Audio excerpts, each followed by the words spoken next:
नमस्कार, मेरा नाम डॉक्टर अर्चना वर्मा है और मैं एक होम्योपैथिक फिजिशियन हूँ। तो यदि हम बात करते हैं होम्योपैथी की तो कुछ बातें जो हैं हमें पता होनी चाहिए। लाइफ क्या है? डिजीज क्या है? हेल्थ क्या है? क्योर क्या है? वाइटल फोर्स क्या है? तो यहाँ जो हम शब्द का इस्तेमाल करेंगे ऑर्गेनिज्म, क्योंकि होम्योपैथी सिर्फ ह्यूमंस के लिए नहीं, इवन हर जीव जंतु के लिए ये कारगर हो सकती है और होती ही है। ठीक है। जो होम्योपैथी होती है बड़ी ही माइल्ड जेंटल होती है, मेडिसिन रैपिड एक्टिंग होती है और without any side effect. We can say that कि जो होम्योपैथी होती है वो हमारे जैसी कंट्री, इंडिया जैसी पॉपुलेटेड एंड कंट्रीज के लिए, जहां हर तरह की आबादी है, गरीब अमीर, टेम्परेचर हर तरीके का है, कोस्टल है, कोस्टल लाइंस है, माउंटेन हिली एरियाज है, प्लेन्स है, तो हर तरह हर कंडीशंस में इफेक्टिव काम करने वाली जो पैथी है वो है एक होम्योपैथी। तो सबसे पहले हम बात करते हैं लाइफ की। देखिए फ्रेंड्स, जो लाइफ होती है उसको रिप्रेजेंट कैसे कर सकते हैं? देखिए, लाइफ वही होती है जो हम कभी किसी को स्टिमुलेट किसी चीज से करें, गर्म से, ठंडे से, बातों से, लाइट से, पानी से, आग से, तो उसमें रिएक्शन होना चाहिए, एक्शन होना चाहिए। अगर मुझे कोई छुए तो मुझे पता चलना चाहिए। तो अगर मैं उसके प्रति कुछ एक्शन करती हूँ, तब हम, जैसे हम किसी को हिलाते हैं, हेलो उठो, तो हमें पता चलता है कि वो जीवित है। यदि वो कोई एक्शन नहीं करेगा, कोई रिएक्शन नहीं करेगा, तो वो ऑर्गेनिज्म जो है वो विदाउट लाइफ है। तो लाइफ जो है उसकी जो एबनॉर्मल कंडीशन है उसको कहते हैं डिजीज स्टेज, और लाइफ की जो नॉर्मल लाइफ कंडीशन है उसे कहते हैं हेल्थ। डब्ल्यूएचओ ने हेल्थ की एक अच्छी डेफिनेशन दी है। डब्ल्यूएचओ ने कहा है it is the well being of physical mental physical mental and social well being को हम हेल्थ कहते हैं। ठीक है। इसके बाद अगर हम होम्योपैथी में देखें तो जब हमारा वाइटल फोर्स जो है अच्छा फील करे, गुड फील करे, तो उसे हम हेल्दी कहते हैं।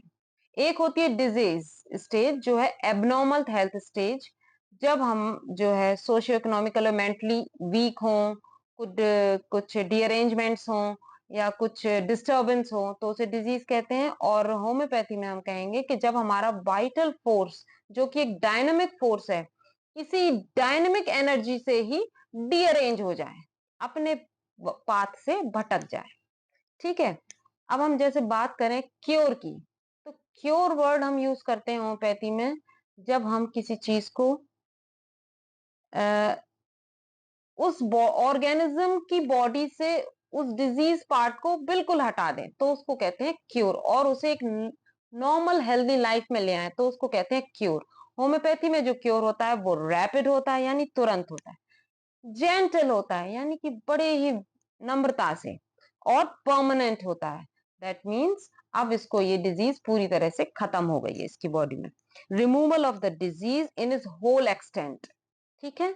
अब वाइटल फोर्स जो हनीमैन ने कहा है, वाइटल फोर्स को एफोरिज्म 9 और 10, अब मैंने वर्ड यूज किया है एफोरिज्म। तो फ्रेंड्स, डॉक्टर हनीमैन ने 6 volume of Organon of medicine को इंट्रोड्यूस किया है।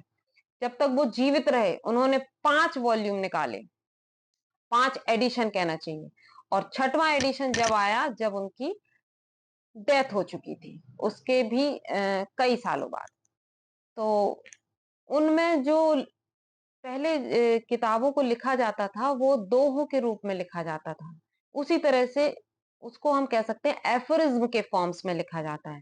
तो एफोरिज्म नंबर 9 और 10 में हम डॉक्टर हनीमैन ने जो है वाइटल फोर्स के बारे में बताया है कि वाइटल फोर्स में क्या क्या क्वालिटीज होती हैं, कैसा होता है vital force. Without vital force organism जो है वो लाइफलेस होता है, डेड होता है, बिना स्पिरिट के होता है। ठीक है। अब हम एक डॉक्टर का नाम लेते हैं जिनका नाम है डॉक्टर रिचर्ड हेल। ये वही डॉक्टर हैं जो हमारे सामने, जिन्होंने बायोग्राफी ऑफ हनीमैन को इंट्रोड्यूस किया, लाया हमारे सामने। अगर हम बायोग्राफी ऑफ हनीमैन पढ़ते हैं तो डॉक्टर रिचर्ड हेल की वजह से पढ़ते हैं। अब मैं एक डॉक्टर का नाम लूंगी, डॉक्टर कुलीन। तो डॉक्टर कुलीन की लिखी हुई एक मैटीरिया मेडिका थी, कुलीन्स मैटीरिया मेडिका, जो 20 पेजेस की छोटी मैटीरिया मेडिका थी और इंग्लिश में थी। तो हमारे जो मास्टर हनीमैन थे, स्टार्टिंग टाइम में वो एक ट्रांसलेटर थे। तो वो जो है actually doctor Hahnemann dozens of languages के मास्टर थे। तो उन्हें काफ़ी लैंग्वेजेस आती थी और इनका इनिशियल काम ट्रांसलेशन का ही था। तो जब वो कुलीन्स मटीरिया मेडिका को ट्रांसलेट कर रहे थे फ्रॉम इंग्लिश टू जर्मन, तब उन्होंने पढ़ा उसमें कि जो पेरुवियन बार्क है, वो उसको पीने से हम इंटरमिटेंट फीवर को क्योर कर सकते हैं। तो इस चीज से वो डिससेटिस्फाई हुए। डिससेटिस्फाई होने के बाद उन्होंने एक एक्सपेरिमेंट अपने ऊपर किया। उन्होंने पेरुवियन बार्क को लिया, सुबह शाम लिया, 4-4 ड्रम लिया, 4 ड्रम सवेरे और 4 ड्रम शाम को। तो उन्होंने अब एक एस्टोनिशमेंट, यानी कि वो एक अचंभित उन्होंने उसका देखा असर, कि उन्हें मलेरिया लाइक सिम्टम्स हो गए। उन्होंने अपने अंदर पाया कि उन्हें मलेरिया लाइक सिम्टम्स हो गए, जो कि टेस्ट में बिटर था, टॉनिक उसका टॉनिक इफेक्ट था उसका स्टमक पे, और वो मलेरिया से ग्रसित हो गए। तब उन्होंने और ड्रग्स, तमाम और ड्रग्स, उस समय की जो ड्रग्स की जिनकी जो मटीरिया मेडिका बनी हुई थी, उन ड्रग्स को प्रूविंग करना शुरू, एक तरह से उनको अपने आसपास के लोगों को और खुद के ऊपर उनका एक्सपेरिमेंट शुरू कर दिया। ये बात है सन 1790 की। और इसके बाद आता है हमारी होम्योपैथी के जन्म का समय। 1796 is the year of birth of homeopathy according to Dr. Richard Hale. Thank you.